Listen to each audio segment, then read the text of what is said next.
example, for a classroom, the average grade in the classroom. You're looking at what's the current insight. As you go one layer above that, you go into the descriptive, where you're more looking at the correlations, the relationships between the data. So we're looking at, for example, within the classroom, if I use that as an example, what is the score of the females compared to the males in that class? What is the score of the high school graders compared to the elementary school? So I'm starting to distinguish the data, classify it into different categories, and yet using the same analytics, which is the summary, average, means, modes, and of that data. So you're looking more of a hindsight on that data, retrospectively, what has happened during your school year. Then you go into diagnostic. Here you're trying to find out why are the females higher grades than the males in the class? Why are the fifth graders suffering compared to let's say 2 grades of 5A, 5B? Why is 5A performing better than 5B? Digging deep into the analytics of that is the diagnostic piece. Again, there's limitations of that. Just doing the diagnosis, the diagnostic piece is not going to give you the full picture yet. So there's limited ability and guiding decisions, even if you did the diagnosis. It's a snapshot of the past. You're still discussing, investigating, deep diving into the past. It has not yet told you what the future is. So although it's very valuable, it's still going up the pyramid, but it's still not there where you can guide your future business, where you can drive the business to do better into that optimal domain. Remember, we're going to stick with the word optimal, which is meaning maximum or minimum of anything. It's either cost, I'm maximizing my profit, minimizing my cost, I'm maximizing my revenue, whatever that maximum or minimum, that's what we're concentrating on, and that's what distinguishes management science from the rest of the analytics. You're looking at that best of whatever variable you're trying to actually measure. Then next goes into your predictive analytics. Predictive analytics, now I want to know what will happen given that grade. What will my grades be for next year given what has happened in the past couple of years? And that's still not enough to tell me, it's going to tell me what the future might be, but I don't know how to impact the future. And this is a very important distinction between the predictive analytics and the prescriptive analytics. In the predictive analytics, I'll tell you what the future will be. I'll tell you what your most likely predictive forecast for your finances, your bottom line, your net revenue, all of that I can tell you. But I'm not telling you how you can actually impact it. What are the variables that you need to concentrate on to repeat your successes? What are the variables you need to make sure do not happen to avoid your failures or your pitfalls? That's another level of, and this is where you get into people who really understand the domain of that data, who really understand what the data means. So it's not just about crunching the data. There you have to have that entire team of people. So in the medical world, we have to have physicians sitting there because that data alone means nothing until that physician interprets that data back. So we take the medical world, we interpret it into variables, we run it through these massive high computing systems, then we revert it back to the physicians to actually make meaning of it. Because without that, you're missing a piece. A lot of times these reports go to the executive team and there's that disconnect between the people who have run these reports and the business owners that really understand how to interpret that data. And usually that interpretation is a fuzzy interpretation. It's not a clear-cut interpretation. You need to really massage that data in order for it to reflect reality on the ground, because there are other factors that you might have not considered.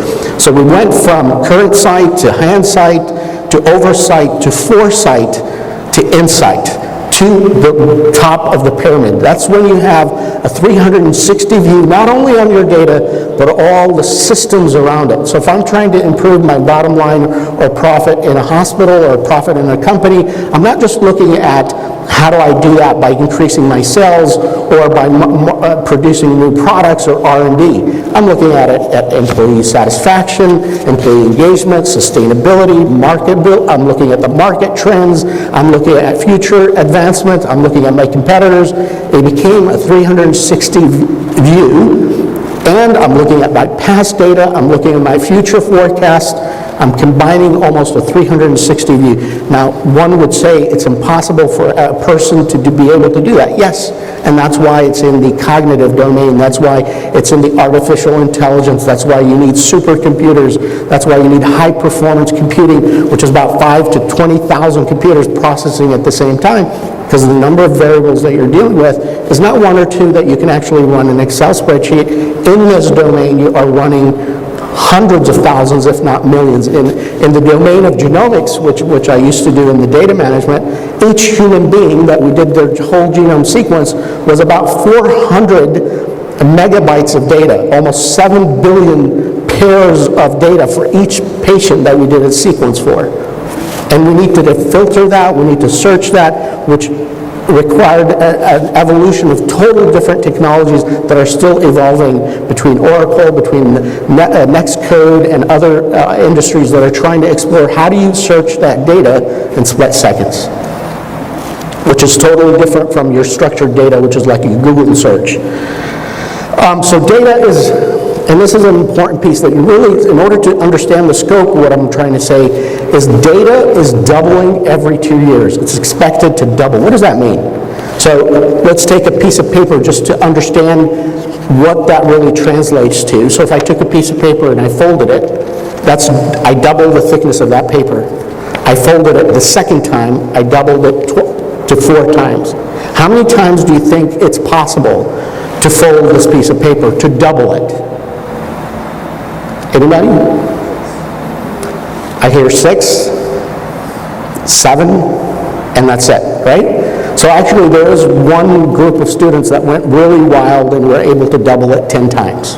But they had to use 10 miles of toilet paper to be able to double the paper 10 times.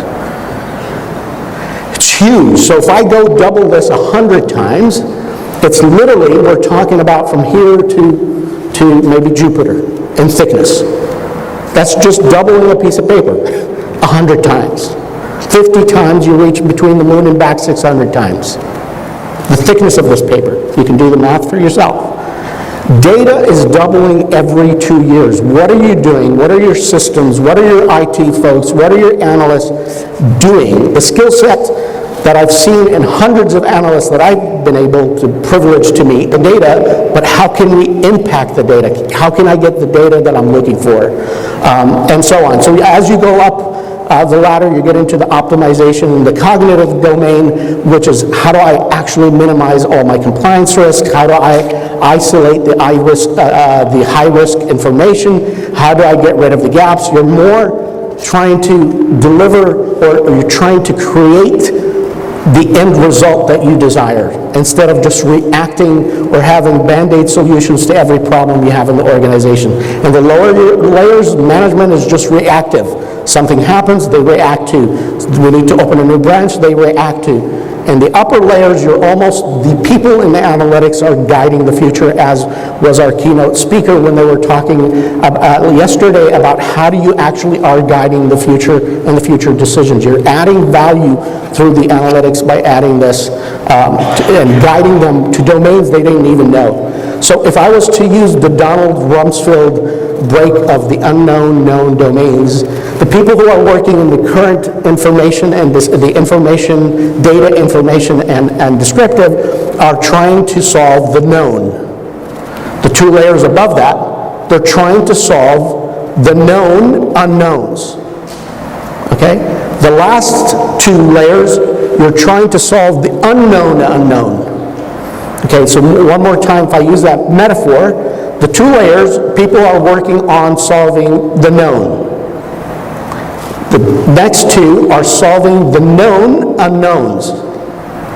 The last 2, you're looking at the unknown unknown. It's the stuff you don't know. It's the stuff the data only knows by correlating it.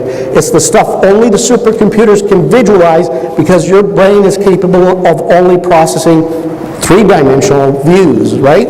You can only process so many variables at a time.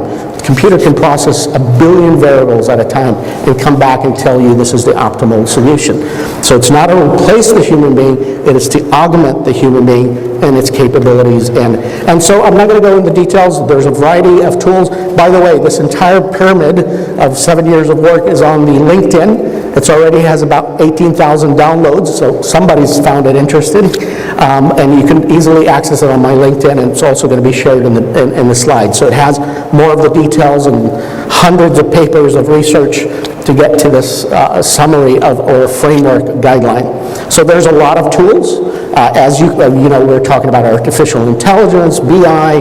When we're talking about the top of the pyramid, which I'm going to concentrate, you're looking at linear programming, you're looking at system engineers. Usually you will have industrial engineers working in that domain. Very rarely you would have people that have completed a degree in business or finance that are working in that domain. They can, if they've taken operation research, econometrics, but mostly that are working in that domain are industrial engineers in the domain of linear programming, optimization, running the computational models. So each one has a skill set. I wanted to distinguish the skill sets and the tools that are actually being done in that domain. So entirely, this is the map. Again, it's a small font, but it's available, which is the 4 slides that I previously displayed. But it's really a roadmap into intelligent decision support systems. And the word systems is as important as the rest of the slide. You cannot take data. So if you know about optimization, you might have something called the local optima, meaning I can go to a department and I can do the best to research all the data within that department, and I will get to the optimal goal of that department. That optimal goal of table A doesn't necessarily mean the optimality, which is the global optimal. So what happens is a Department of Finance tries to optimize its department, HR tries to do the same, IT, and they do it in isolated islands.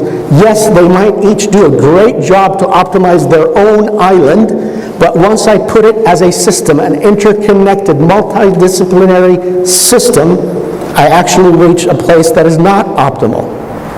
And so your goal in optimization is to reach a global optimal, which usually means that table A might not be the best because they had to sacrifice a bit for the others or for the system itself.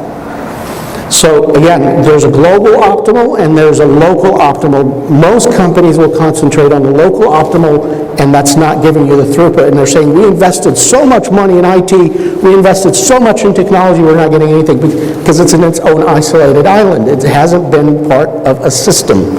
So the system piece is as important as the rest of it.